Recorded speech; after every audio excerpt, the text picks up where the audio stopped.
Great. Hi, my name is Shannon, and today we'll be doing an at-home workout.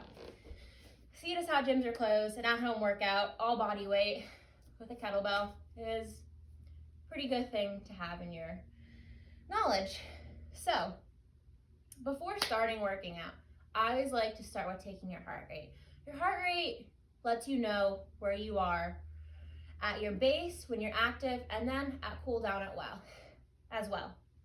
So, the way you take your heart rate, you take your two fingers, middle finger and pointer finger. You're going to find your radial artery right here by your thumb on your wrist. You're going to feel around until you feel a pulse. That's your pulse of your artery. So, you're going to want to count that for 30 seconds and then multiply how many beats you count in those 30 seconds by 2 to get how many beats per minute. So, we're going to take that now. I already took mine. I got 62. We're going to take that midpoint throughout the workout and then at the end of the workout. The point of this is because you know where your resting heart rate is, where your heart rate is when you're the most active. So there's a little chart right here. I'll post it in my PowerPoint. You can see about the your age, your max heart rate, and where it is throughout different levels of activity. So midpoint through, if our heart rate is too high, we know to tone it down a little bit. But if it's too low, we know to ramp up the intensity. And then before we cool down, we'll do a slight little walking in place cool down, and then we'll take it to see if it's still too high and if we still need to cool down more. Because when our heart rate is too high and we sit down, that can cause dizziness or it can cause blood pooling in the limbs. Your body just isn't ready to sit down yet. You need to gradually tone down that heart rate. And then also, the RPE scale, rate of perceived exertion. It goes 6 to 20. It starts out at 6 because the average human resting heart rate is around 60 beats per minute. So if your rate of perceived exertion of 6, you're sitting on the couch doing nothing. You're resting. But if your rate of perceived exertion is 20, your heart rate's around 200, you're maxed out. So a good medium, like it says here, 13, somewhat hard. So you're working hard, but you're not overexerting yourself to the point where you're gonna fall over. So those are two really good tools to have when working out at home because you can kind of gauge where you are yourself. All right, so warm up. Whenever I work out at home, I like to take 2 to 3 laps around my neighborhood. And I already did that this morning, it was a while ago. So a way that if you can't work out outside, if it's raining, you live in a city, there's no room, you can just stand up and march in place. Or you can even jog in place a little bit for about 2 to 3 minutes, I'd say. So this just gradually gets your heart rate up a little bit. You can start walking, high knees, and then jogging in place to gradually bring your heart rate up. And then after that, we're going to move into some dynamic warm-ups. So dynamic warm-ups just help to loosen up the muscles into your proper range of motion. So when you're doing an exercise, you don't pull anything because maybe your body just wasn't ready to go through that full range. So we're going to start off with hip openers. So they're also referred to as open and close the gate. We're going to start, put our hands on our hips, and we're just going to bring it around. Alternate each hip. Bring your knee up, over, and back down. So we can do 2 sets of 10 on each leg to warm it up. And then we're going to do arm swings, or circles, however you say it. So we're going to start off small, and then we're going to gradually go into our full range of motion. Whenever you're doing dynamic warm-ups, you want to start a little bit small, and then go into your full range of motion to slowly warm up the body. Because with some exercises you do, you're using your full range of motion, so it's really important to get to that before you're doing it with weights. All right, so after you do some of those, I'm gonna do side to side lunges. So we're gonna put your hands on your hips, take your one arm, good posture as always, hands, feet about shoulder width apart, and you're gonna reach over. Feel a little pull on the obliques and sides, and we're just gonna alternate these.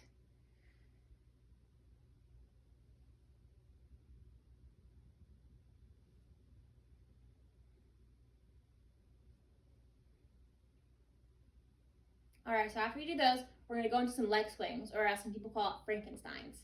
So you're gonna stand, you're gonna swing your leg out. So you can start small and then go up higher. You don't wanna bend like I just did. You wanna keep it kind of straight. So when you do these, you can feel a real good pull on your hamstrings. Now, if you have more room, you could walk across your whole living room, or outside if you're doing this. You could walk and do these Frankensteins. All right. So this total body workout is going to consist of 12 exercises. 3 lower body, 3 core, 3 upper body. So we're going to start off with the lower body with some squats. So stand back on your mat, feet about shoulder width apart or slightly more. You're going to want to keep your back straight, good posture. I like to hold my hands like this just to keep them stable. And when you're doing a squat, you don't want to stick your butt out too far. You don't want to lean back too far. You don't want to arch. You want to keep really good posture and pretend like you're sitting in a chair almost. Bring your butt down and then use your glutes, tighten them up, to bring yourself back up. There we go.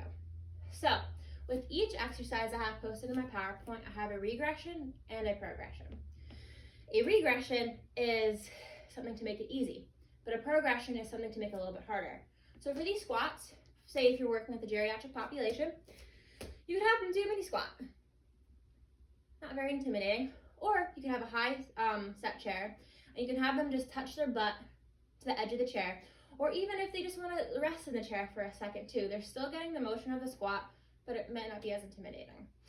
But for someone who's more advanced and would like to challenge themselves, of course, you have the back squat with your weights, or you could just hold dumbbells in your hand to have more weight as well.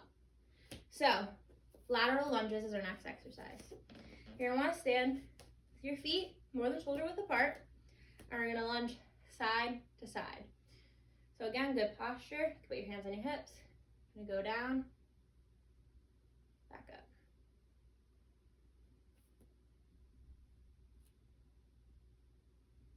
So with the squats, you could do 2 sets of 10. With these, you can do 2 sets of 10 as well, or 2 sets of 8, however you feel your ability is. All right, so to make those easier, you could obviously do a smaller squat, or to make them harder, you again could have some weights in your hands. All right, some more lower body. We're gonna do lateral lunges. Lunge squats, we just did lateral lunges. So we're gonna put our right foot out in front of us, toes facing forward, and we're gonna have our left foot stuck behind us, again with your toes facing forward. And then you're gonna bring your left knee down to the ground and bend your right knee. And you're gonna go down as far as you feel stable. So these also challenge the core a little bit too, because you have to keep your stability. So to make these harder, you could do a smaller squat, and then to make them easier, you can do a smaller squat, but to make them harder, you can do jump squats. So you could jump and switch your footing between each squat. So we're gonna do 2 more core exercises, and then we're gonna take our heart rate to see where we are. So, bird dogs. Those are always a good one. These are one of my favorite core exercises because I feel it challenges me in a really good way. So, for bird dogs, you're gonna wanna get on all fours, hands and knees. You're gonna wanna keep your back in a straight neutral position. You don't wanna arch, you don't wanna concave. You want it nice and neutral. Keep your core tight to keep that position. So, we're gonna alternate our opposite hand and foot.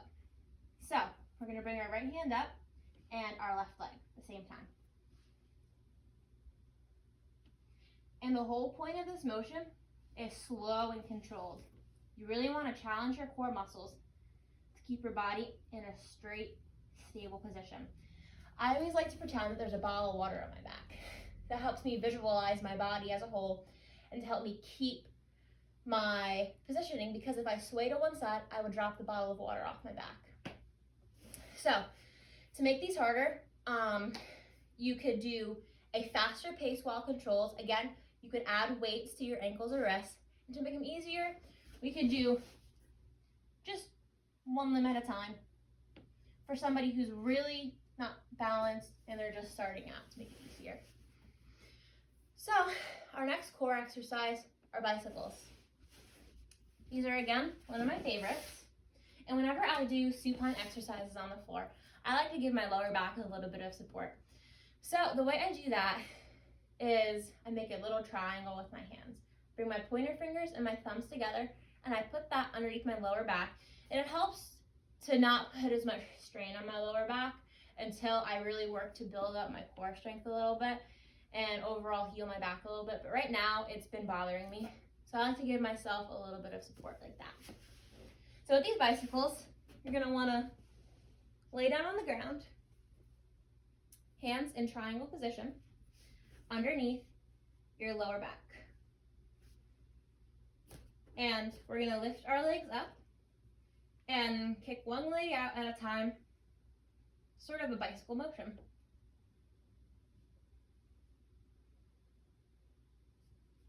So I like to do 2 sets of 10 of these. Most exercises I either do 2 sets of 10 or 2 sets of 8. So to make these easier, we could plant one leg down on the ground and do one leg at a time. To make them more difficult, we could again add ankle weights or try to go down a little bit lower in our pelvis. I'm just gonna check to make sure I am recording really quick. Yes, okay. So for taking our heart rate, this is about the midpoint of our workout. We have done 6 exercises and we have 6 more to do. So I'm gonna bring this over and we are going to time 30 seconds. I'm gonna count how many beats per minute I am, and then we'll go from there.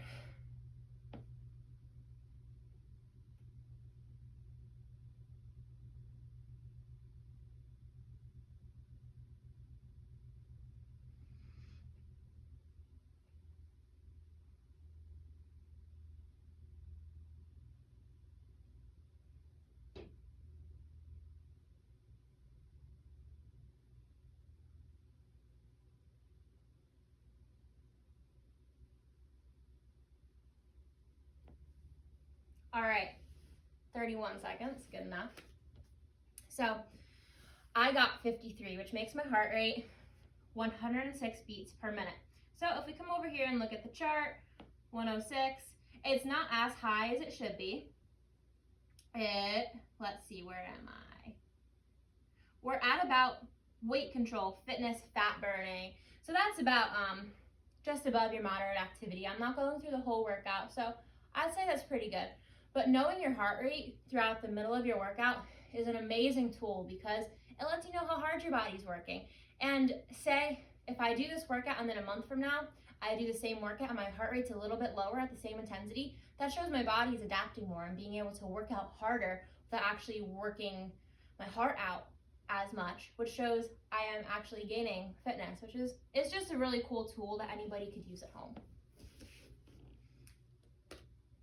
So, some more core exercises. We're gonna do leg lifts in the supine position. And I don't know if I mentioned this before, but in my PowerPoint with each workout, I have both a regression and a progression of each movement. So, leg lifts in the supine position.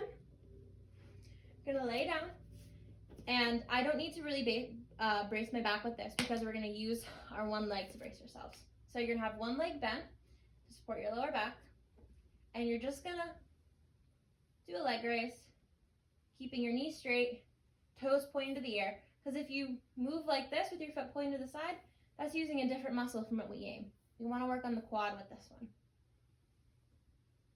Now, leg raises like these are really versatile because you could flip over, bring this other foot over, and you can do a leg raise like this to work on your hip adductors. Bring your leg up, and now these are pretty difficult to do. So you can do 2 sets of 8 of these. And then we could work on our hip abductors. add an AB. So we're gonna wanna have our foot with our toes pointed straight out. Again, if our toes are pointed up, we're using different muscles.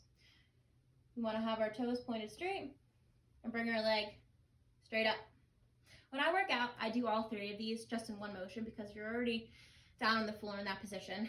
But for this purpose, we were just doing the straight leg raises. These were just a little bit of extra AB and AD ductors.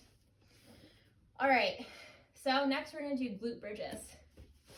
These help work on the core as well as obviously your glutes because you're contracting them as well to bring your body up. So you're gonna wanna start with your feet planted flat on the ground, a little bit farther apart, and you're gonna pretend like there's a string attached to your belly button pulling you straight up to the sky. So when you go up, you wanna make sure your body is in as straight of a plank position as you can. Tighten your core muscles as you come up, tighten your glutes to help you bring you up as well. I like to do 2 sets of 8 of these. Now you can really feel your muscles contracting when you do this. These are a great one. Now, to make these easier, you could again put a pillow underneath the person's back so they don't have as far to travel. And to make it more difficult, you could raise one leg at a time and have them do it. Now these, I don't know if I can do this. I'm gonna raise one leg and then bring your body up like that. I can't do it too well because obviously I don't have that great a core strength, but that's a way that you could make it more difficult for a more advanced person. All right, so upper body. I'm gonna start off with push-ups. I'm gonna go right into the regression of it, which is on my knees. But of course, you can do the standard push-up where it's on the upper balls of your feet. So for the push-up, I'm gonna get on my knees, I'm gonna cross my feet, bring my hands just slightly shoulder width apart, and we're gonna lower our body straight down. I don't have that great of upper body strength, so I can't show it that well, but you wanna keep your core tight, your back straight. You don't wanna arch it, you don't wanna do this. You wanna come straight and lower yourself down. And as a more advanced movement of that, you could add like a weight plate to your back, or when you push up, you can do a tap. Alternating shoulders, which challenges your balance as well, which is a really good one. So for the next one, we're gonna do a push press. Ideally, you'd have a dumbbell to do this, but all I have is a kettlebell at home. So we're gonna use a kettlebell. All right, so feet shoulder width apart, good posture as always. You're gonna wanna hold it. Bring your arm just about, so your upper arm is parallel to the ground, and we're gonna push up over our head. So it's really important with these that you don't lock out your elbow, because even just doing that, demonstrating it, you could feel the tension in your elbow when you lock it out. So you wanna come up and hold just before the elbow locks, just before you straighten it. We can do 2 sets of 10 of these on each side. And of course, as a regression, somebody just starting out, you could use no weight, or somebody who's more advanced, we can use a heavier weight. So the next one that we are going to do are bicep curls.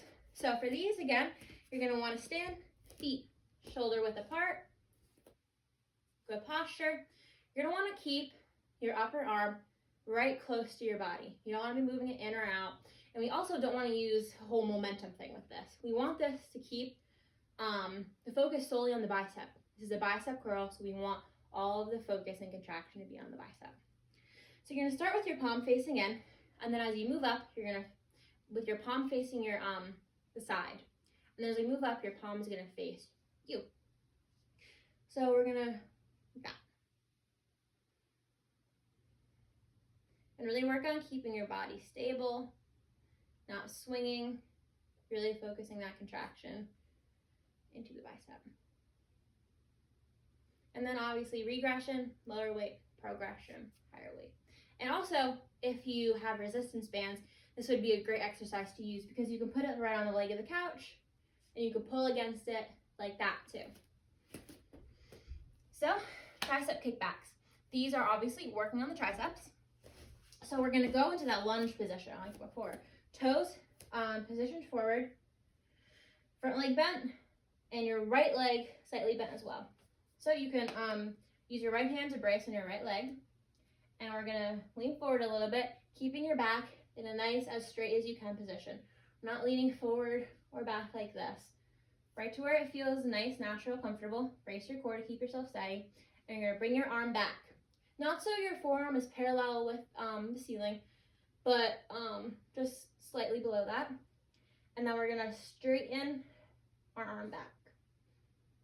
This is, you're just moving your elbow joint in this one. You're working on your tricep.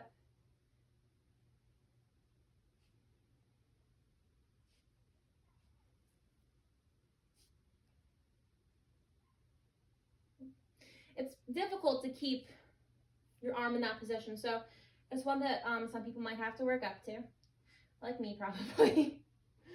But we're gonna kick that back. And obviously, easier, less weight, harder, more weight. So cool down time. So we went through some lower body, core, and upper body exercises. I feel like they're nice and ease into it, some body weight things that a lot of people can do. Those are my always go-tos. So we're gonna walk in place for a little bit and then check our heart rate. So walk in place.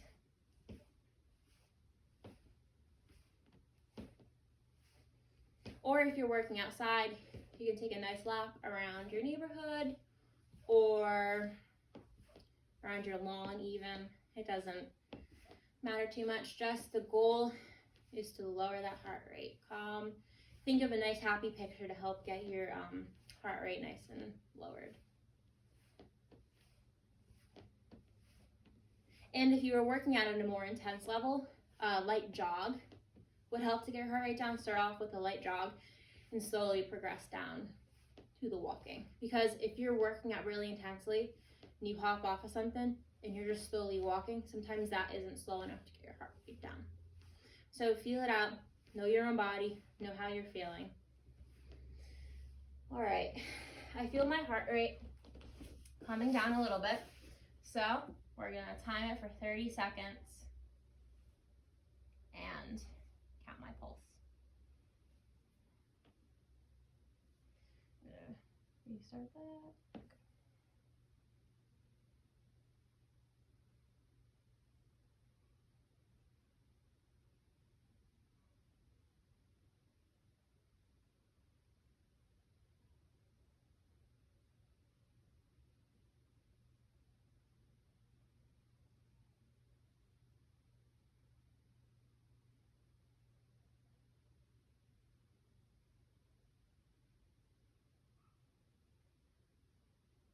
All right, so my heart rate for 30 seconds was 45, multiply that 2 is 90.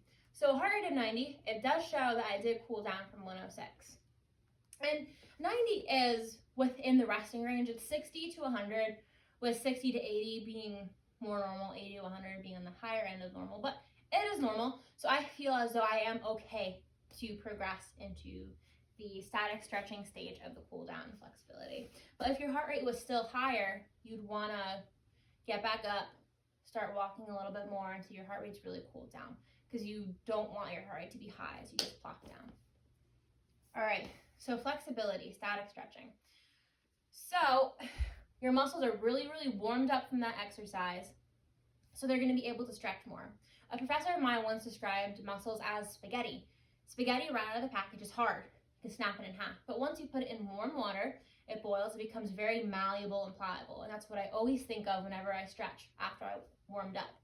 And if I'm stretching and I'm not warmed up, you could feel it pulling that much more. And your muscles are like spaghetti. Without warmth, they snap. With warmth, they can bend very easily. So we're going to start off with the hamstring stretch, one of the most basic ones. So just stick your legs straight out and bend and touch your toes like this. So you could do 30 seconds 3 to 4 times, or you can do 25 seconds 3 to 4 times, 15 seconds 3 to 4 times. But you just want to make sure you get to that 15-second mark, because there's different warning mechanisms in your muscles, I guess. you could say, that gets scared when your muscle is stretching too much. So you need to hold it to a certain point, I think 8 seconds, to the point where your muscle isn't scared to stretch anymore. You need to have it relax, get past the point where it's protecting itself so you can really get that nice stretch in. I like to do 3 times 30 seconds, but that's just me. So I'm just going to demonstrate it. You want to keep your back straight, and you can really feel the pull right here in your hamstring. For older adults, if they're not able to get on the floor, you could have them lay on a table like at a physical therapy place, and you could use a stretch out strap or a leash or a belt or anything. You could have them put that loop around their foot, lay supine on their back, and gently pull their leg up with that strap. So they're not straining themselves, they're not rolling around on the floor, and the strap allows them to put as much tension on their muscle as they feel that they need. But for somebody who's able to be on the floor, this is a very good way of doing it. So for quads, I'm going to stand up. And obviously you would do both legs. Gotta do both legs. So for quads, you could stand on one foot, bring that back, and pull back until you feel the pull in the front of your thigh there. And for older adults, if they can't balance like this, you could again have them lay out on a table, use that strap, hang one leg off of the table, put the strap around their foot, and bend their knee and pull it back until they feel that stretch in their quad. It's a very safe way to do it. They can't fall over. They're again not on the ground. So that strap is really important. So we're going to stretch out the lats. So this is kind of like our first dynamic one where we went back and forth, but instead we're going to hold it for that 30 seconds, 3 to 4 times. But for time purposes, because I know I've been going on for a while, I'll just show you. Hear my back cracking when I do this one. You can even bend a little further, bend to where you feel that stretch. Hold it for 34 seconds.